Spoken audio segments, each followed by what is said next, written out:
And as soon as it starts, a little note comes up for me.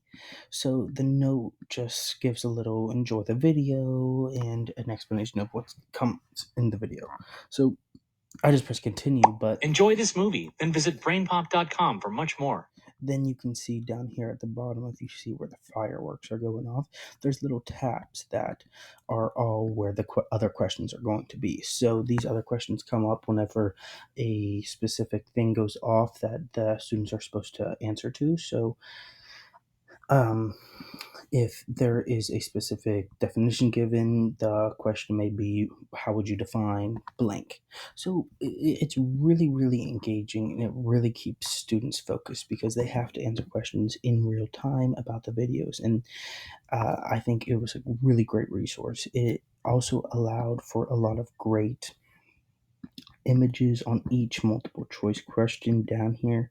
If you just saw with the last one, there was a little, let me see if I can click on it, a little smiley face here, and I was able to add it very easily.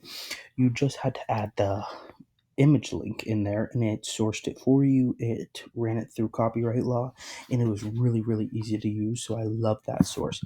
The only problem that I really ran into with Enjoy Edpuzzle, this movie, then visit Brain. my apologies for that playing again.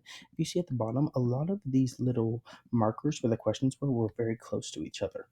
The video was not the longest, so to put multiple markers in there and multiple questions, sometimes it would get a little convoluted, and sometimes a question would happen too early or too late because I wasn't able to space it out correctly. But that would be my only complaint. I would be for sure willing and very excited to use this tool again because I think it is so engaging and enticing and just such a easy thing for teachers to use. I would also maybe use it in one of my theater classes.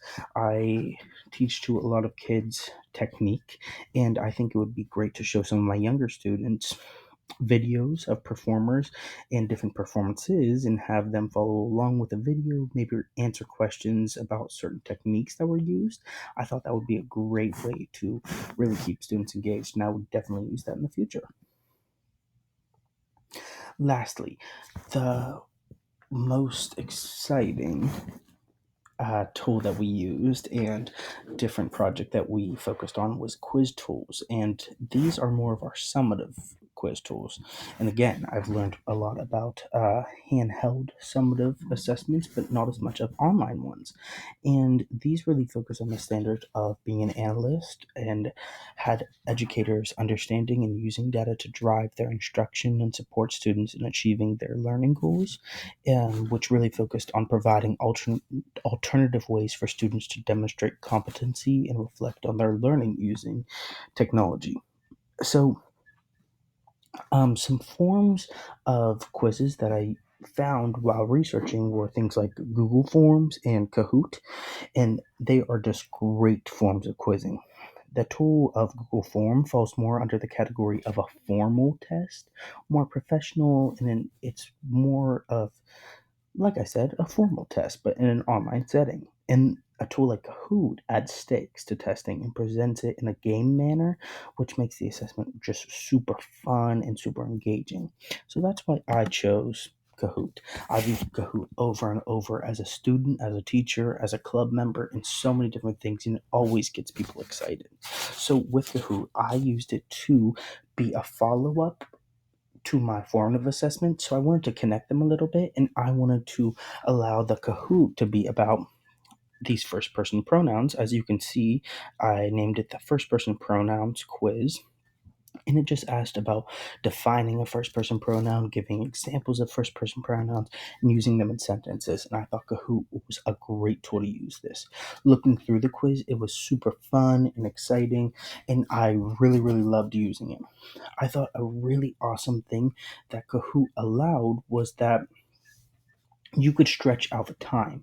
As I've not really looked into many of the settings of Kahoot, I haven't been able to see that Kahoot allows you to either lengthen a quiz's response time or shorten it.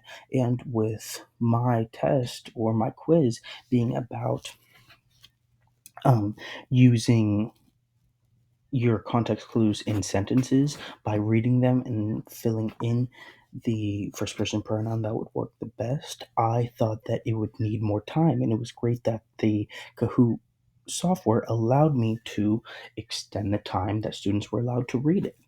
The only problem that I had with Kahoot was that I love to make it very fun and exciting, and the only problem that I ran into was that it would only allow you to add one picture. It would allow you to add unlimited GIFs, but only one picture for free. Now, GIFs are very fun, they're animated, but sometimes they can be a little distracting. So, my only problem was that I wanted to add some more pictures, but the GIFs were fun, and I thought the whole thing really ended up being fun, exciting, and very, very enticing. And I would definitely use Kahoot again. In my personal life, I'm in a lot of clubs and organizations, and I definitely could see myself using Kahoot to do maybe and get to know your officers of the club, get to know the president, vice president, ask questions about the history of the club, different things like that. I think it would be great.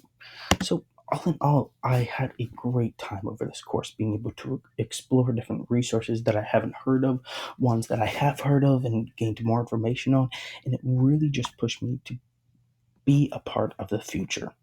You know, as we get more and more into the future, more technology is going to be introduced and there's going to be way more advances. I think that we all need to be a part of the future and really take advantage of all the technology that is being put into the universe and really, really just adapt to it and allow it to take space and use it to the best of our ability because it's not going to go anywhere. So don't run away from it. Enjoy what the technology is and really take advantage of it to make the best resources possible for your students, for any sources that you go outside of the classroom, whatever. Just use technology in the best way possible. Stay safe, stay responsible, but really use it to inspire. So, all in all, this course was great to great projects to learn more about technology. And from here on out, I'm just going to make sure that I stay calm and stay technology aware. That's all.